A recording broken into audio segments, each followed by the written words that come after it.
amazing. So I'm so happy that you're my second guest, but pretty much my first official guest. Because Lauren was like, yeah, she had to join because she's my sister. So thank you Absolutely. so much. Oh, it's so good to have you here. Yeah, thank you so much. I'm so excited. I'm really excited to be on your journey. Thank you. So Arnica started off as an actress. She then started up her own business, which was a nail salon, or in like the nail world, and then has now made a pivot to becoming a producer. So I think you have so many stories to share that are going to be incredibly insightful for anyone. The fact that you started so many different ventures is like amazing. You'll tell us how you got started. And then also making that change from one kind of career to another will also be super interesting. And my personal favorite is the whole behind the scenes in documentary making and what goes into that. Oh, so, absolutely amazing. Lots of good things to talk about. And yeah, so we both from Durban, but we only met in LA, which is so, I know, it's so bizarre, but absolutely, that was like a magic part. Hey, that was definitely a magic element. And the fact that we both lived in London at the same time also, but I never met you there. Yeah. And then, yeah, LA was that like magical place where all these random things happen. So if anything magic's going to happen, it's going to be in LA.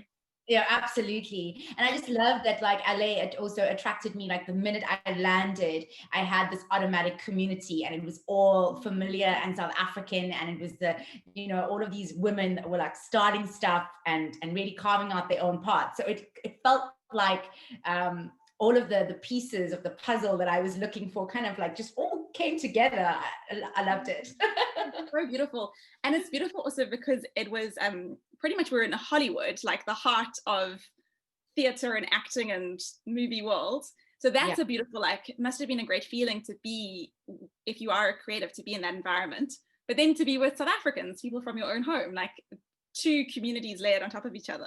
Absolutely. And I think LA is just so similar to South Africa in a sense. And I'm a sunshine girl and I love the ocean and the beach. And it just has that combination of that. But I think just energetically, I definitely felt from like London to LA, there was just this, and because it's LA, it's a city full of creators and making movies. So it just aligned with who I am, and that creative energy was definitely in the air. I just felt like I felt like my best self. And I know it sounds crazy, but it really did.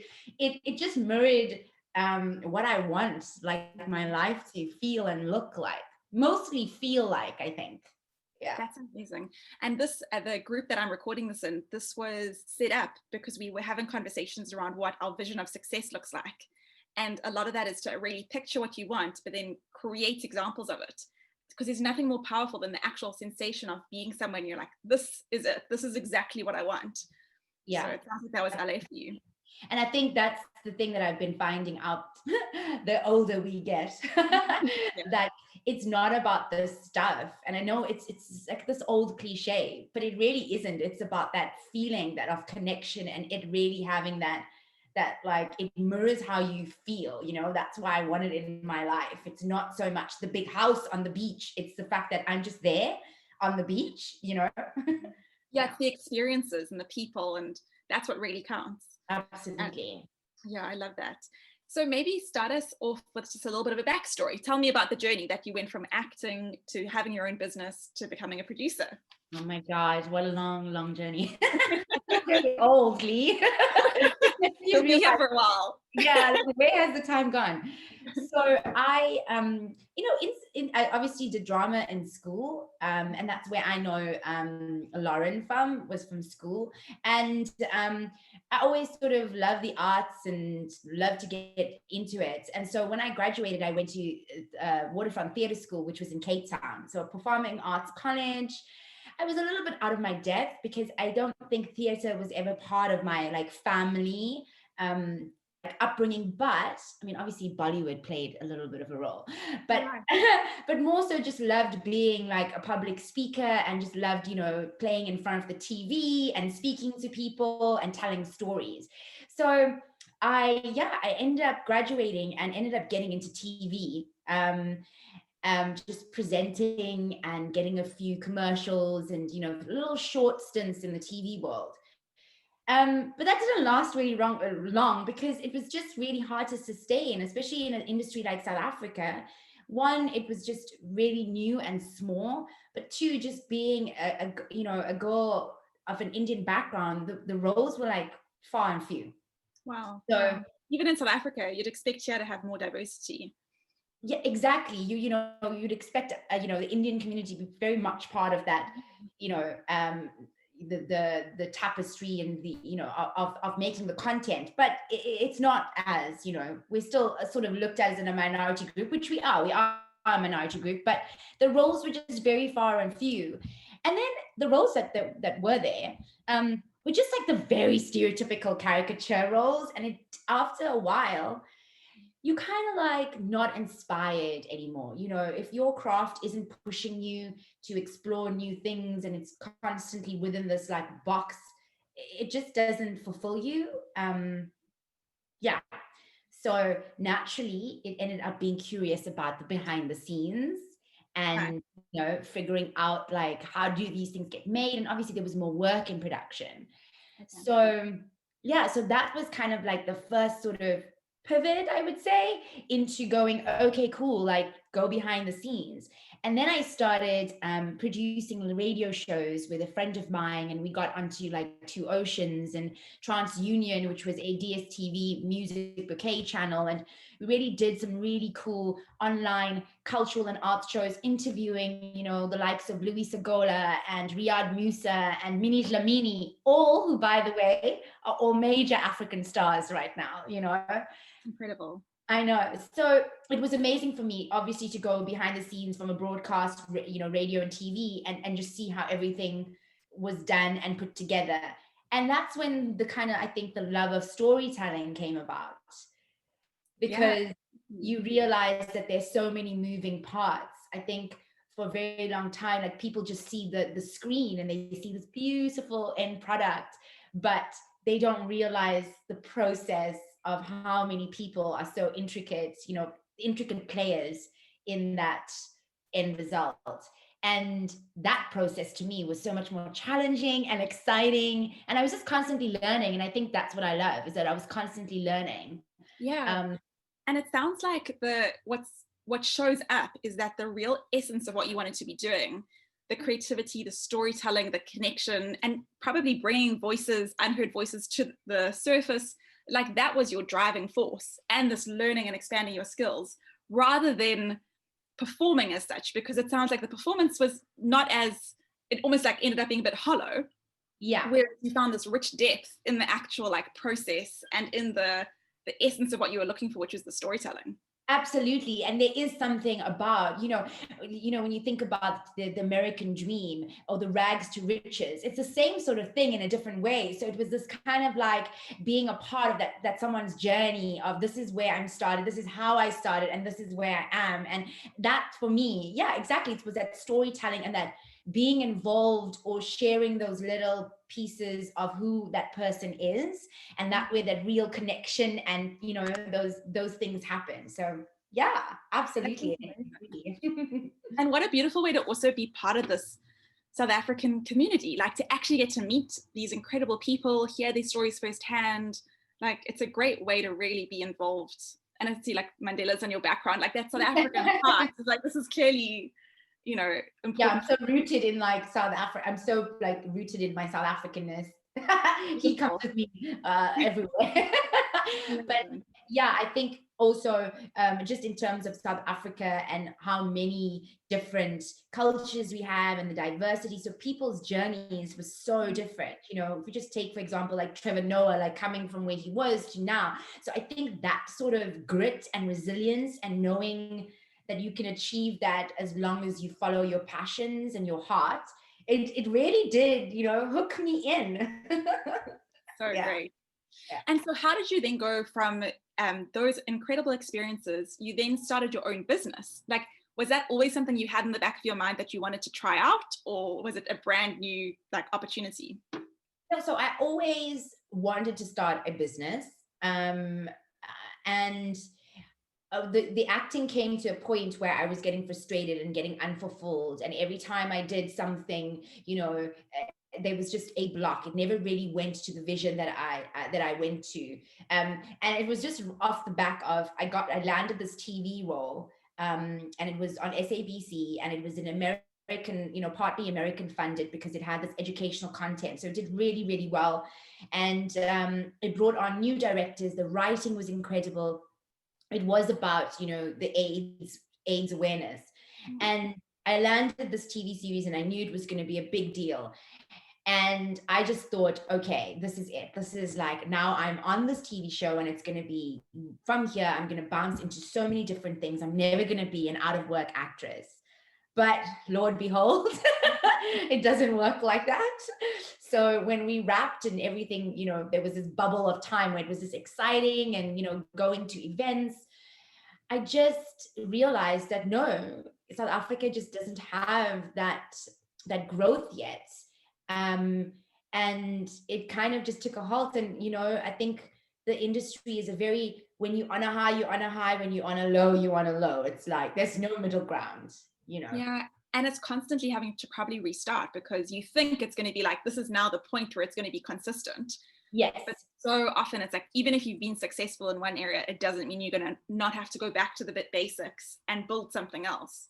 Yeah, absolutely. So that ended, and I started doing, I started working in marketing, and I just, I think it was the marketing job that made me realize that that there was something going on. Actually, it was the marketing job and the interviews with women that I realized in those interviews that these women had 101 things. All their pots were boiling if you were a creative, and they were hustlers, and they had this job and this job. They were mums, they were working, but they didn't really have time for themselves. And I think that's when kind of the beauty business also started booming. Nails was like the new thing. Everyone wanted to get, a mani and pedi, because it was never something I think we grew up with. Like, no, but it just became like a huge thing. New colors became part of the trend. And I don't know, one of my radio show sponsors was actually a beauty brand, and it was the owners that actually launched all the Sorbet groups, the Gelish and the Morgan Taylors. They had a brand that was this sort of stick-on nail. Amazing. Yeah, it was amazing, because you could get all sorts of amazing animal print colors, and it was just really great. And so they kind of sponsored me on the show, and I would advertise it, and then my guests would be like, oh, your nails are amazing. I don't have time for my nails. And then I thought, so these people are creatives, and they don't have time for their nails. So what would all of these women stuck in offices, like, how do they feel like? And started really researching this, and then went, okay, so it takes this much to sort of buy a range of nail polish. I can't really do the nails, but I can manage stuff. I know how operations is, so I'm going to try and hire someone. So it just was like step by step, what do I need? And then obviously I needed clients. So I was like, okay, I am going to attack Sandton CBD and all of those banking tall corporate buildings. And I was staying in Ilovo at the time in Johannesburg, and there was that business park. And I ended up going there and going to do reception, and just asking, like, can I speak to the HR person or someone who's like in charge of, booking event days? And it so happened that lady was like on her break, so she was available for me to have a quick chat. And then, yeah, the rest is kind of history. We had a chat. She was like, this is really cool. How about you send me all of the things on Monday? At this time, I didn't even have a nail technician. I didn't have half the colors. But you kind of have to throw yourself in the deep end and just do. So on the Wednesday, we had our first nail day, and they ended up being my first client. And that's how it went on for about 2.5 years. Oh, it's such an inspiring story. I love that so much. And I love that that's also a thing that I talk about a lot, is that minimum viable product. And a lot of the times you don't even need a product. You need a customer. And when you've got a customer and you've got a demand, you can figure out how you meet that. Because we spend so much time, and I mean, you already had done the market research, but we spend so much time polishing a product and then no one wants it, rather than what do people want? Okay, I can make this happen. Exactly. And I mean, and so then I ended up getting a few more corporate places, and then it was like, cool, I've got a Monday, I'm at this office, and, but it all was like little stages. I had the basic sort of nail kit for one technician. Then we realized that after the second week, people were like, it was a novelty for them to have this at their offices. But also we were breaking down a bit of cultural barriers, because it was kind of like, ooh, is this okay, for women to take their tea break or their lunch break and have their nails done, or their like eyebrows or massages? And it was at that sort of change where work culture was also changing, where companies were really trying to invest in their employees. So it was like a good time. Yeah. But it was still, but it was still sort of like, oh, there's a nail bar. And a woman would feel guilty. They would be like, we really want you because this will save me the 2 hours on my weekend. So I don't need to leave my child at home. But I do feel like my boss is going to walk past and judge me, So interesting. Yeah. So it was kind of like stage by stage. And by like doing it weekly, I added things on. The nail technician that I hired knew someone else that was looking for work, and she knew what colors were really popular. So she would help me go, okay, you need to get all the red colors. And so it was bit by bit. And it was never like a polished sort of machine. When I presented it, I was just kind of like, okay, now I am an owner of a mobile corporate nail bar. I love it so much.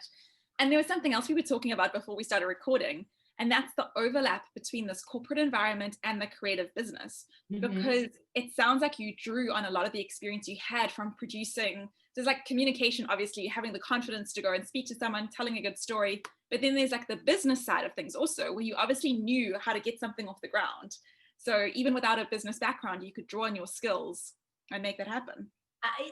Absolutely. But I think also what I am learning is in every field, you do need to have, I think, to do obviously some knowledge about it, but people invest in you. So if you're going to really master your pitch, and even if you're not mastering your pitch, but you just come there and you're like, I'm really excited about this, I have this offering, people really do. They never really invest in your product. They do invest in you. They give you that time. And if they like that experience with you, then they're going to come back, because then it translates into your product service. And I found that is something that what I learned from the nail business. I would go in and really be like, I'm a working woman. I was a creative then, so I was freelance, but I would really like lie about my busyness. And, I really think that this is such a treat. So at first it was like buying into my experience, That's so good. Did you have any, I don't know if you can remember, because I guess it's a while ago, but did you have any hesitations? Did you feel nervous when you first rocked up? Like, how was that first initial conversation? When I was speaking to clients? Yeah, when you made the first pitch. Yeah. So, I mean, for me, I was very aware that I didn't really have any beauty experience.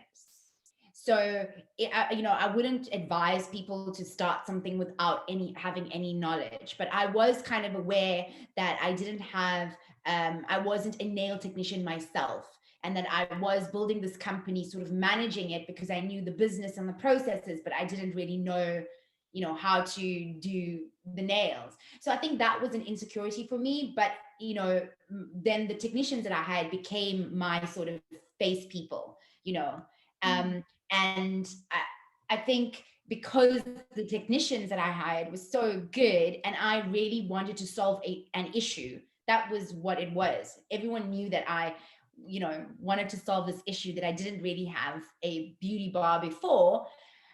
So I think that's where they were at ease about it. Yeah, that's amazing.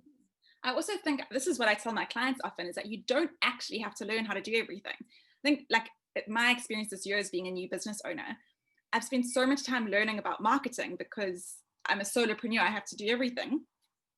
But it's not my core skill set. Like, I'm a coach. That's what I do. So it's almost, I do think if you can hire people to fill in the gaps, it's better than having to figure out how to study all of these different things. I think that approach actually is fantastic.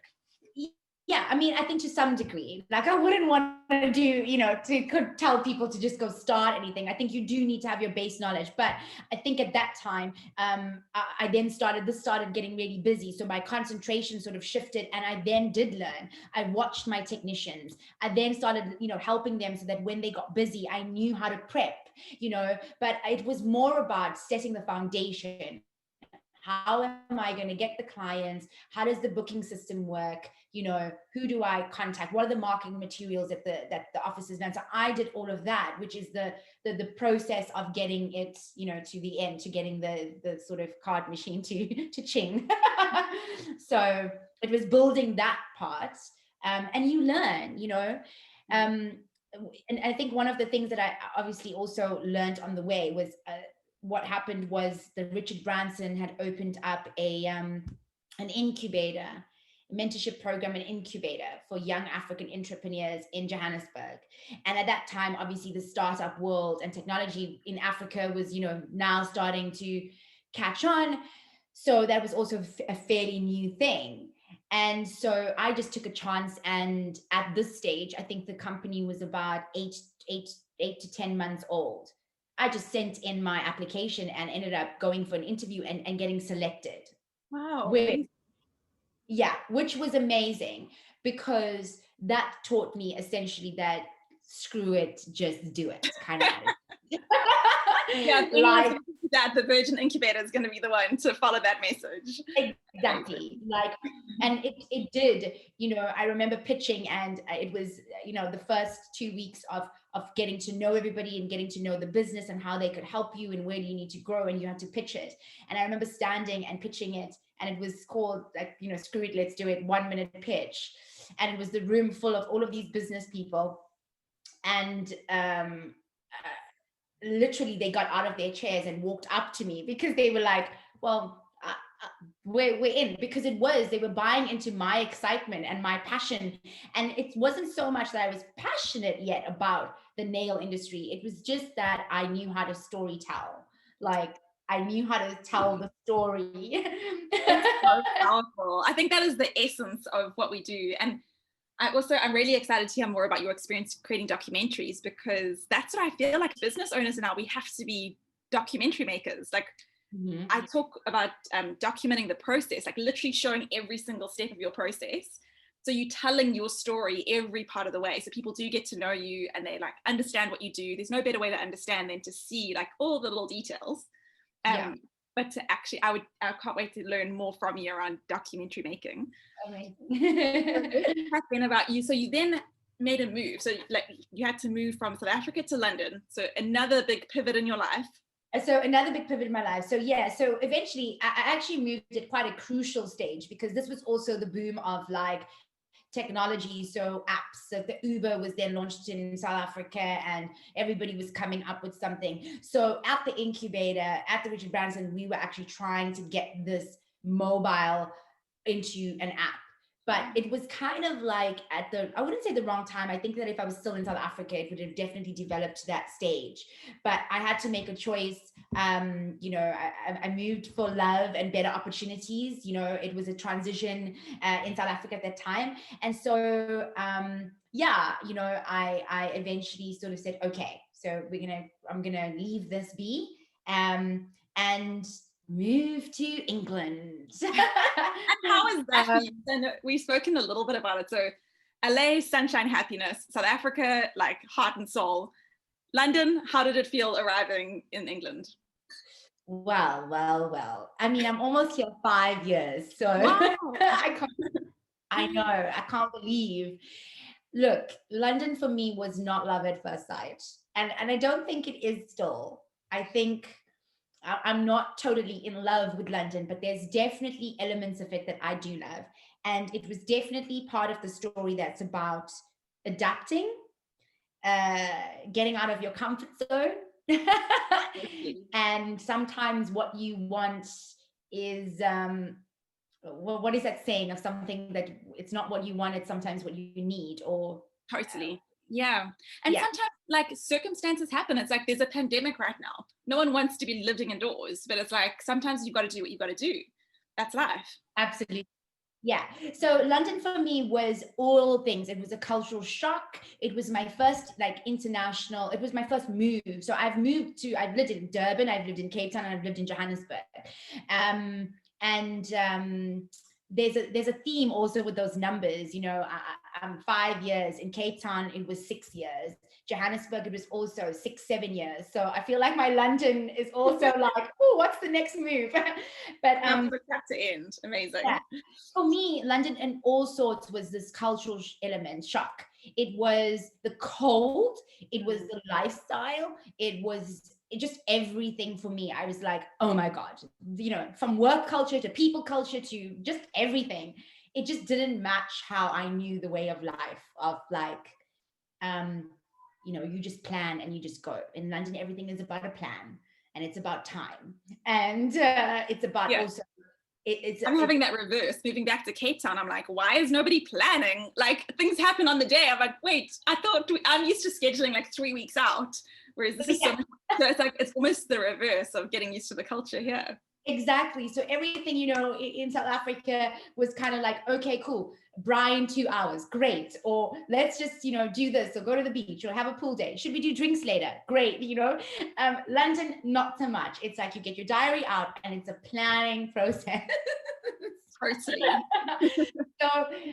So besides that, it took me a really long time to get into that flow of it and the mentality of, you have to, if you want to see people and do stuff, it's about planning, and doing that. So I got here, I got a job in broadcast PR. So, and I hated it, but it was just the wrong time. I think if I stuck it out a little bit more, I would have probably loved it, because it was in, broadcast, it was creating stories. But it was my first 6 months here and I just couldn't gel. I was still transitioning. Yeah. But, obviously from my acting background, the obvious thing was that, well, you in London, so get back into the acting. And that didn't really happen that easily, because I think my love for acting wasn't as fiery, and I didn't really want to do that. But I realized that coming to London, that I needed my little black book, and my little black book was in South Africa and was valid there, but it wasn't easy to connect and create and connect with the creative industry here, like how I wanted to. So it took me, I thought about it and I was like, I want to go back to school. I want to learn. Wow, amazing. What a beautiful place. I think in terms of like environments, the education institutes are really beautiful in London, if nothing else. Absolutely. And I was like, where else, So, I had a chat to my other half, and I was like, listen, I think that while I'm here, I really do want to go back, and I want to learn, and I want to meet people that are like-minded, and I just think that it's going to do well for my soul. I feel a bit hungry to sort of master some of my skills. And so I ended up going to London Film Met School, and it was the best decision I have ever done. Oh, that's so good. I know. And, Leigh, I was so nervous because I was obviously now a mature student, like when I was 32. I was like, oh God, this is so crazy. Like, I'm going to go back into school and I'm going to be old, and they're going to be these young filmmakers that are just going to be, so good and polished, and they're so techie, and I'm just not. Like, I had all of these anxieties. But yeah, once you in it, you learn. And then one of the things that I learned was that just as much as they were teaching me about their minds and their world, these young, Gen Ys and Gen Zs, I was teaching them, and it was this really cool thing of like old and new, and bringing that together and changing my life. An experience. The fact that you could bring your experience to your education, it's like, I think that mature student approach gives you such another layer of depth, because you know already how you're going to apply it, or you're like thinking about how can I use this education in the real world, because you already have that background. Absolutely. And also, like, I mean, if everyone knows me, I have this very rebellious side to me. So in terms of like when I was, straight out of school and doing the performing arts in college, I was so rebellious. I didn't really take it, seriously. And I think also to an extent, maybe because it wasn't really my true passion and calling. And I've learned that along the way too. Something always stays with you when it's like meant for you and you're really anchored in it, right?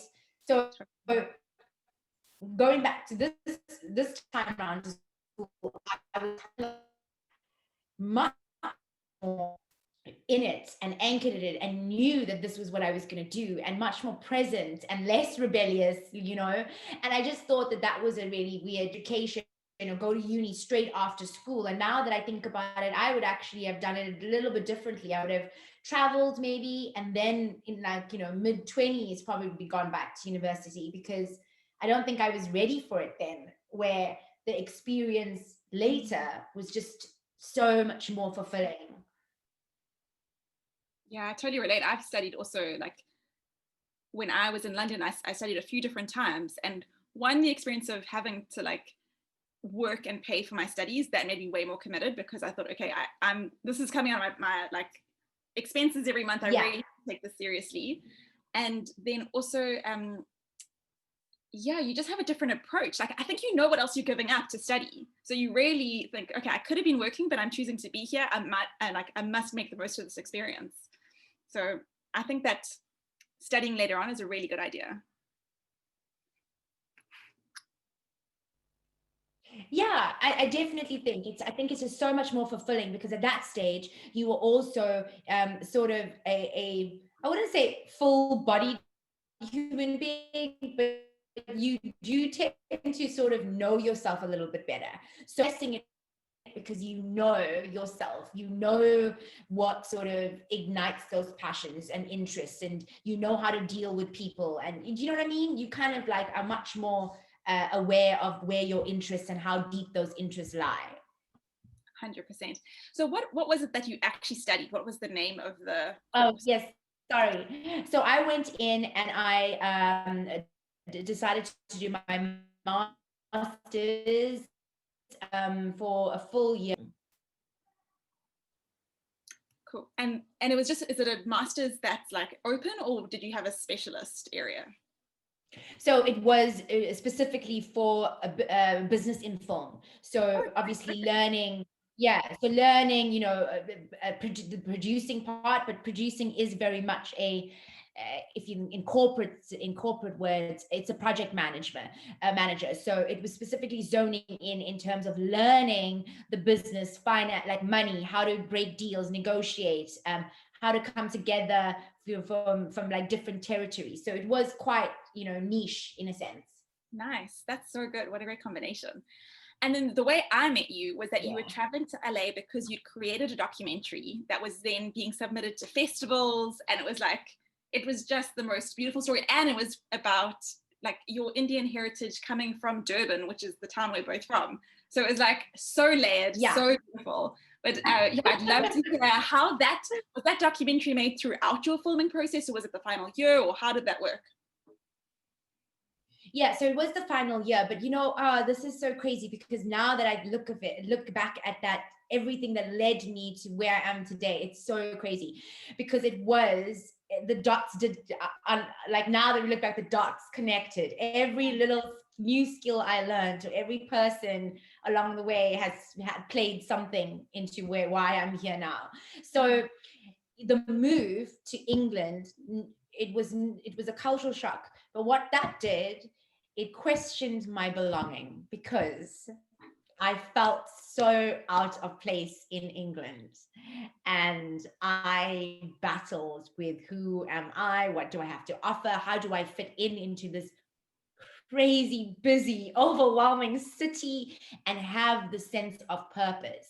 Because I felt so overwhelmed by rush hour and people, and I'm like, I was literally like this the whole time. Like, what do I do? How do I? It's so competitive. I felt like you have to be your A game if you're applying for work, because there's so many people, so many different countries, cultures, languages.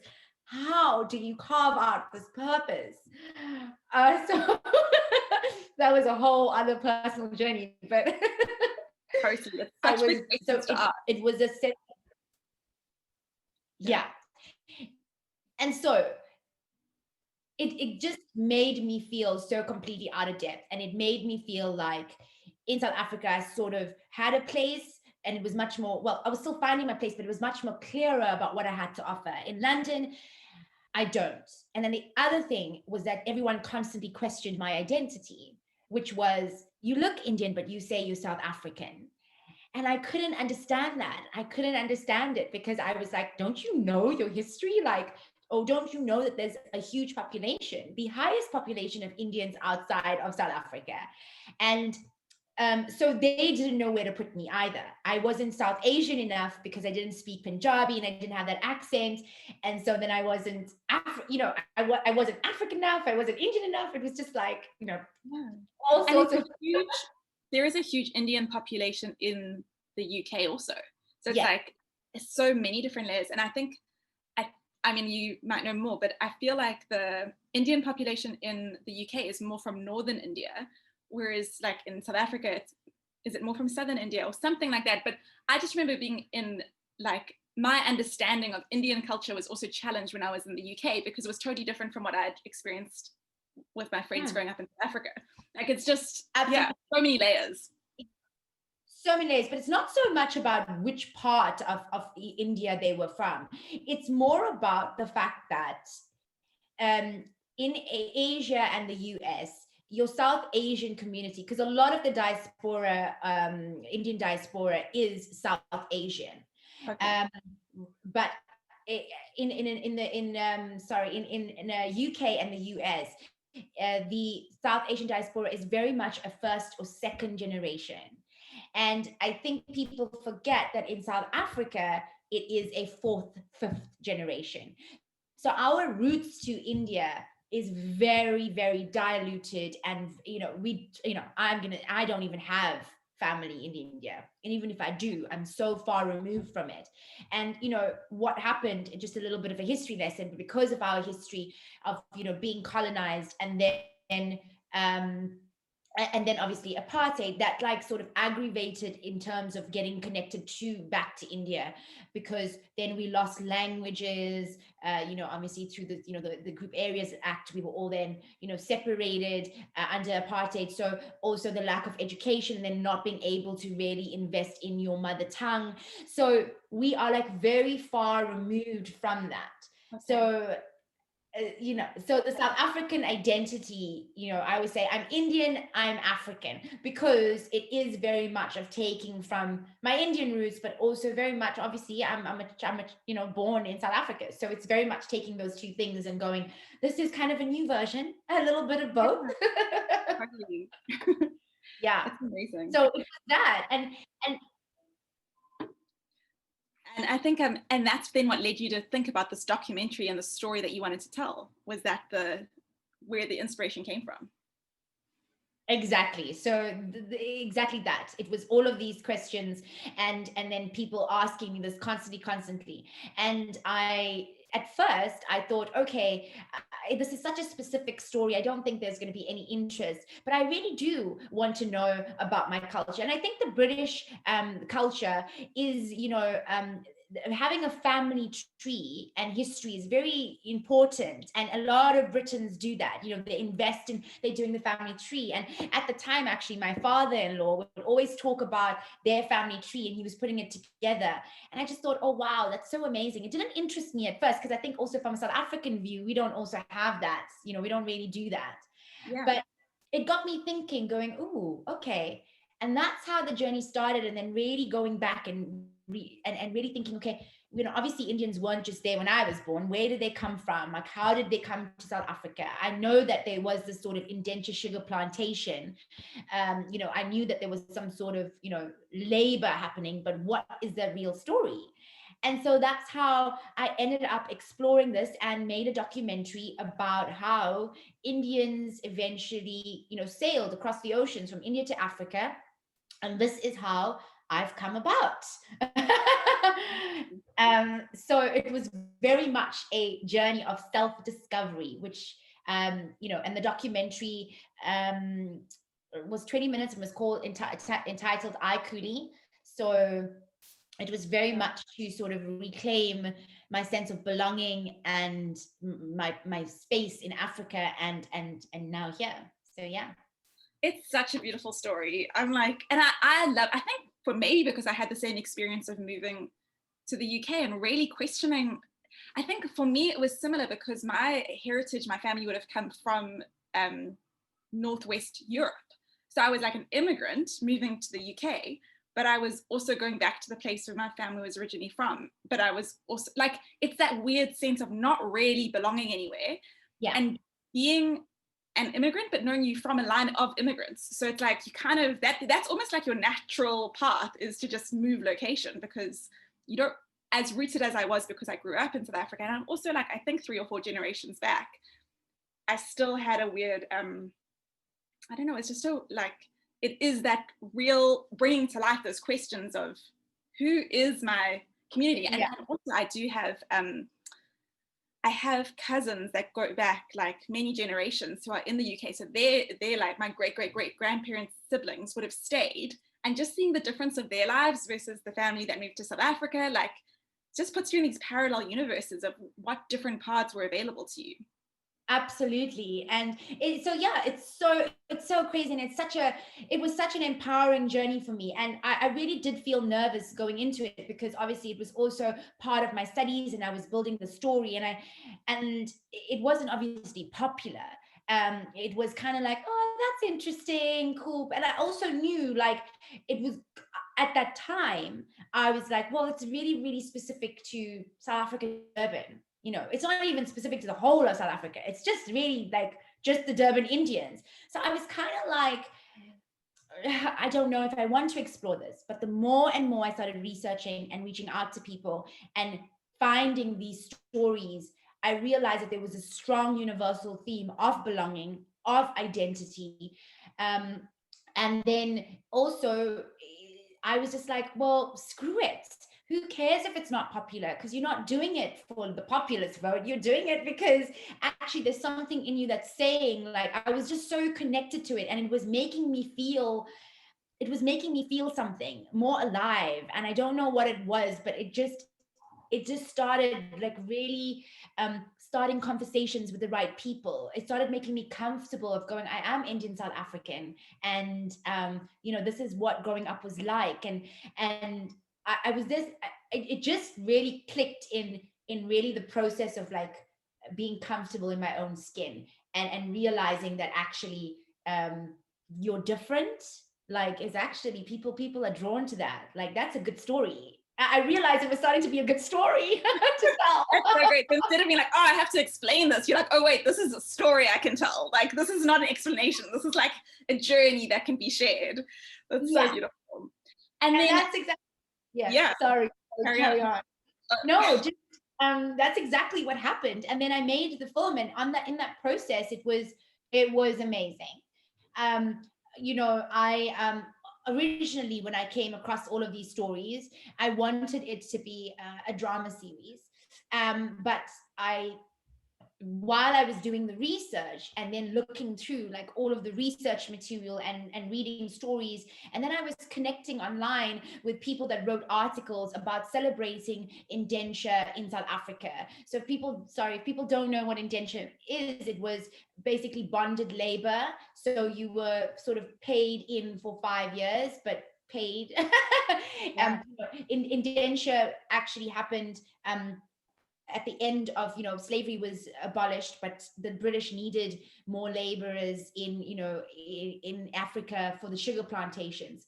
And at that time, they had gone to India, and India was going through famine and poverty. And so the British saw this as an opportunity to give the Indians the opportunity, I would say. I say opportunity because it did come with not the best of conditions, and it was a complicated sort of journey. And it wasn't, so effectively it's not much better than slave labor. It's like, no, I mean, I wouldn't, this is a difficult one, because yes and no. Like, I can't take away from the African. Yeah. Sure. It's on a spectrum and it's close. It's not far off. Absolutely.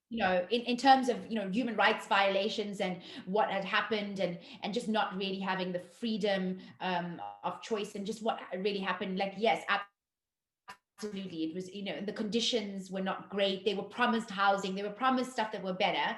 Absolutely, and that never happened.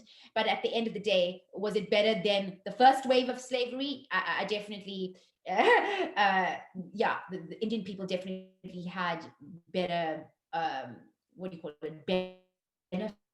Benefits. Okay. Sorry, you're breaking up a little bit, but that's Yeah. okay. So that's the background.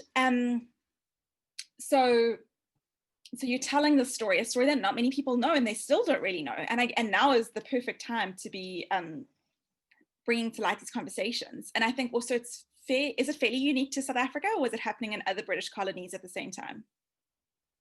So no, so yeah, I mean, obviously South Africa is celebrating 100 and I think 55 years since the first immigrants, Indian indenture came along. And what happened was, what I was going to say was that what happened in this research and in this process, I, realized that it was going to be a documentary by reaching out to so many people, and my conversations with them were just amazing. And it led me to the most remarkable, people. I started putting out stuff on my social media, and I just asked for stories. If people can recall their great grandparents or their grandparents telling them stories, could you please reach out to me? Because I'd really love to know. People were sending me things like birth certificates and their documentation of their great grandmothers, literally their documentation on boarding the ships and what ship they came on, their ship number, what age, what height. And I was like, this is amazing. And it then led me into a conversation with people like the High Commission of the UN. And and so I was just like, this needs to be a documentary. If this is how this journey is going to start, I want to be in the room with these people and ask them these questions. And so that was the first step, and that's what led it to become what it was. And then upon finishing it and it getting into festivals, I was so surprised that people resonated with it. And then it made me realize that this really small story wasn't a small story, that a lot of people related to either the overarching theme or the central theme of being indenture, an indenture labor, having that sort of history. Because then I found out that there was, the indenture, the second wave of slavery was to countries like Fiji, British Guiana, West Indies, the Caribbean, Barbados, Mauritius. And I was like, oh, this is crazy. And people, my first sort of film festival that was screening at was in San Francisco. And people had contacted me and found out that it was screening in their city, and came and saw it, and were thrilled that their sort of part of history was finally being told. So beautiful. It's just a story. I love it so much. And that's from like a 20-minute documentary. It's also from a lot of like pain and questioning and not really feeling like you were in the right place. And from that came this incredible experience. And just to like put a business lens on it, I don't want to take away from the essence of this beautiful like heart and soul. Yeah. But I think the thing is here that you can I guess if I'm going to diminish it down, it's like that niche, but it is like, it's this really, really teeny tiny, not teeny tiny, obviously. No, but it was specific. It was like this was my audience. I was thinking, I'm making this documentary for my parents and for my grandparents. Right. I'm making this, I'm making it. And then it went for my parents, my grandparents, my ancestors. And then from there it went, okay, cool. It was this, it was actually the province of Durban. I'm making it for all of the Indians in Durban. And then it was like, oh no, I'm actually making it for like people in Fiji and people in San Francisco Bay Area. And I was like, oh my God. Exactly. Yeah. So I think it's like finding this thing that's your heart and your like soul, something you're really passionate about, and so specific, and then you generally find this audience which is way wider than you would have ever imagined. Way wider. And I think Sorry, go on. Ask me questions. And I guess the other thing I wanted to point out was that it was a 20-minute documentary. So it wasn't like full feature. It was a project, right? Like it was something you needed to create for your school, and you used that to then leverage and build into your career. Exactly. So now my documentary, which is called I Coolie, and also just a background about the title, the word coolie became a racial slur under apartheid, but initially the essence of the word in Tamil, in South India, the word coolie is actually direct translation into hard worker, laborer. But when it traveled to the different continents and countries, it became this sort of derogatory, like, oh, you're a coolie. So in South Africa, it didn't really, to call an Indian that is absolutely devastating. It's a word that we don't use. But I really felt by exploring this that I wanted it to be reclaimed. I felt a sense of pride actually knowing that my great great grandparents came here as laborers, as hardworking workers, and there's a sugar plantation down the road from where I grew up, and that was because of them.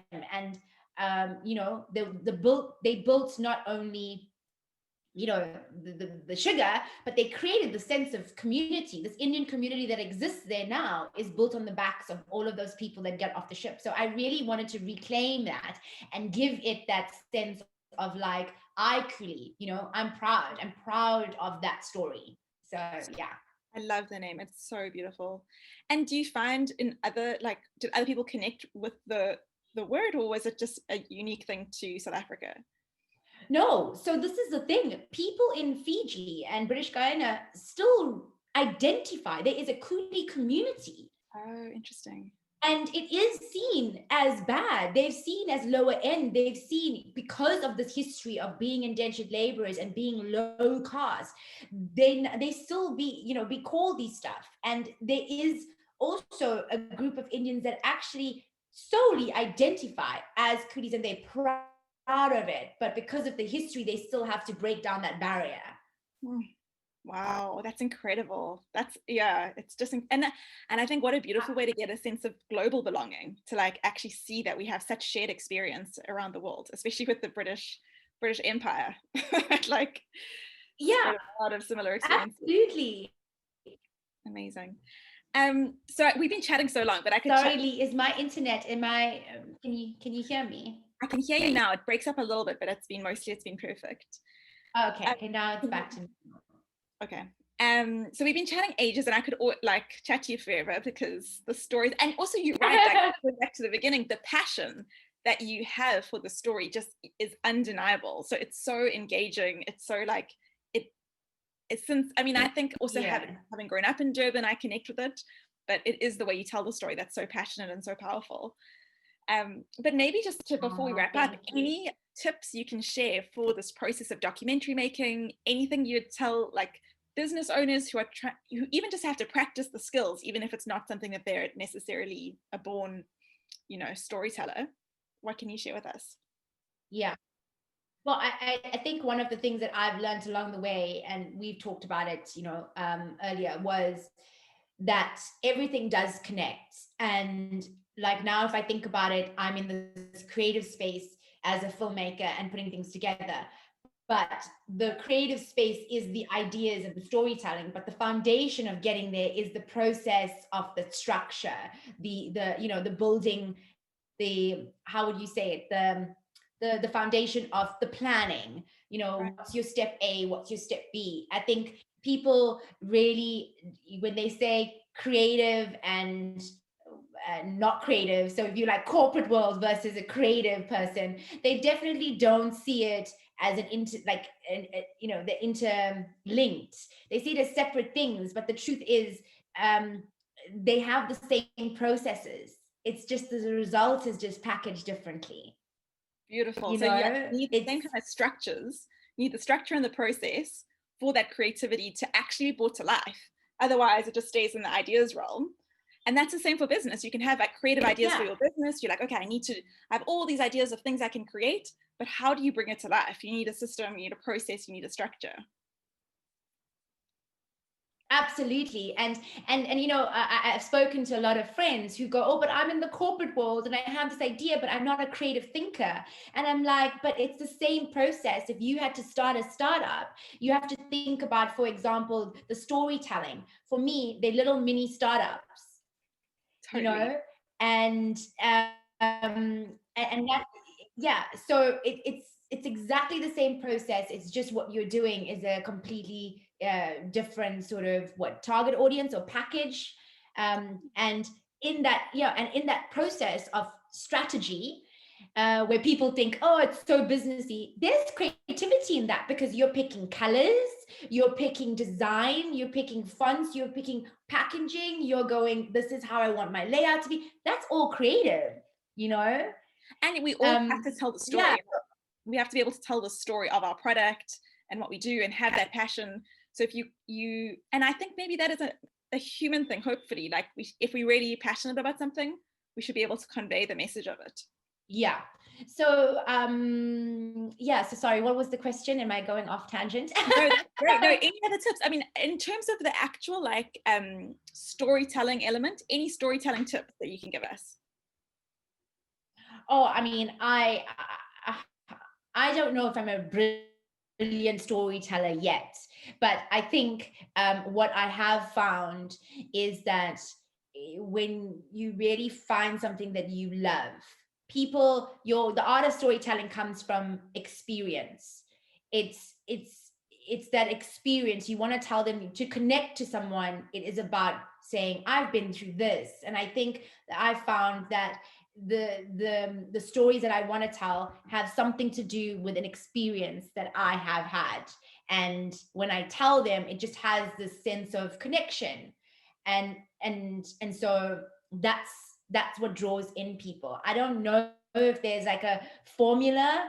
I just know that I've been successful in my storytelling because they're stories that I completely relate to. In terms of, how do I say that? In terms of, I